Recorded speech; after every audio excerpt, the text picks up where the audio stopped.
Supreklah, Cok. Hahaha.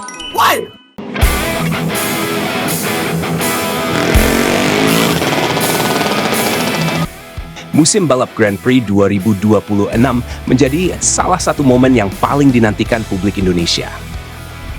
Sorotan utama tertuju pada debut Veda Ega Pratama di kelas Moto3, sebuah langkah besar yang menandai babak baru perjalanan kariernya di pentas dunia. Di tengah antusiasme tersebut, muncul satu pertanyaan menarik. Apa yang membuat Veda layak diperhitungkan sejak seri pembuka? Jawabannya bukan sekadar keberanian seorang rookie.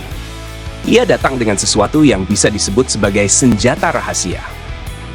Seri pembuka akan digelar di Cheng International Circuit, lintasan teknikal yang dikenal menuntut presisi tinggi dalam pengereman dan akselerasi keluar tikungan. Bagi sebagian pembalap debutan, sirkuit ini mungkin terasa asing dan menantang, namun tidak demikian bagi Veda. Meski berstatus rookie bersama Honda Team Asia, Buriram bukanlah wilayah baru baginya. Pembalap berusia 17 tahun itu telah berkali-kali menjajal aspal sepanjang 4,5 km tersebut dalam berbagai ajang junior. Pengalaman inilah yang menjadi fondasi penting menjelang debutnya di Moto3. Senjata rahasia Veda terletak pada memorinya terhadap lintasan. Dalam dunia balap, memori racing line, titik pengereman, dan karakter tikungan bisa menjadi pembeda signifikan. Veda tidak hanya mengenal layout sirkuit, tetapi juga memiliki catatan kemenangan yang kuat di sana. Saat berkompetisi di Asia Talent Cup musim 2022 dan 2023, ia sukses meraih kemenangan gemilang di Buriram. Kepercayaan diri yang terbangun dari podium tertinggi itu meninggalkan jejak psikologis yang positif. Tidak berhenti di situ. Dalam ajang Asia Road Race Championship musim 2023, Veda kembali menunjukkan dominasinya. Konsistensi performa di lintasan yang sama mempertegas bahwa ia memiliki koneksi khusus dengan sirkuit ini. Tentu saja, tantangan di Moto3 berbeda. Motor yang lebih bertenaga, persaingan yang jauh lebih rapat, serta tekanan global menjadikan setiap lap terasa lebih kompleks. Namun, pengalaman sebelumnya diyakini akan mempercepat proses adaptasi Veda terhadap dinamika balapan kelas dunia. Optimisme semakin menguat ketika meninjau hasil tes pramusim di Jerez dan Portimao. Dalam beberapa sesi penting, Veda memperlihatkan pace yang stabil dan ritme balap yang kompetitif. Ia tidak hanya cepat dalam satu putaran, tetapi juga konsisten dalam simulasi lomba jarak penuh.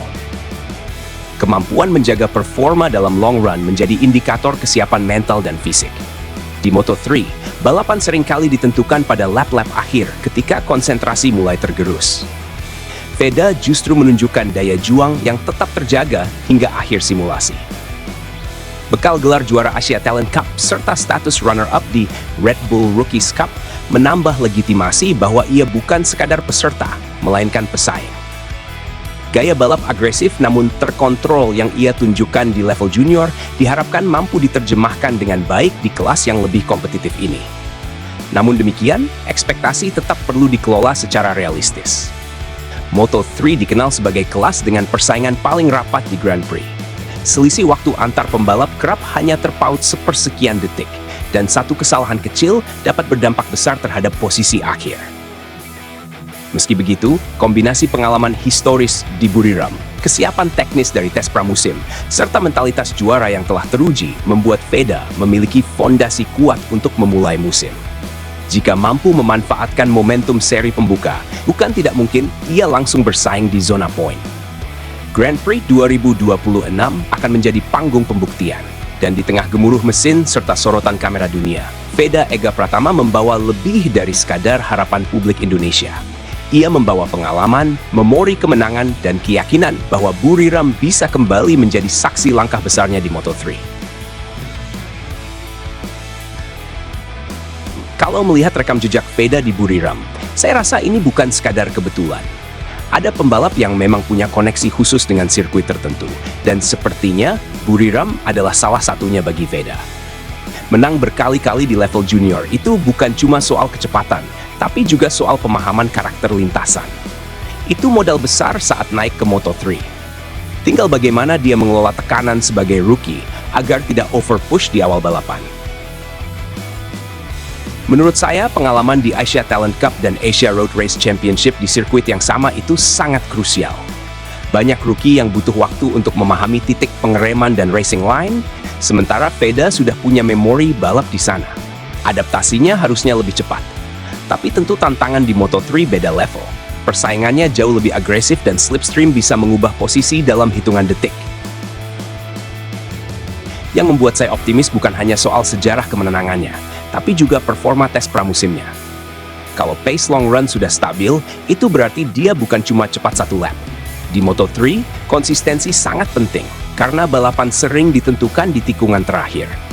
Kalau dia bisa tetap tenang dan menjaga ritme, zona poin sangat mungkin diraih sejak seri pembuka. Jangan lupa juga faktor mental. Datang ke sirkuit dengan kenangan menang itu bisa menaikkan rasa percaya diri secara signifikan. Pembalap yang percaya diri biasanya lebih berani mengambil keputusan penting saat duel. Tapi semoga dia tidak terbawa euforia. Musim panjang masih menanti dan pembelajaran tetap harus berjalan.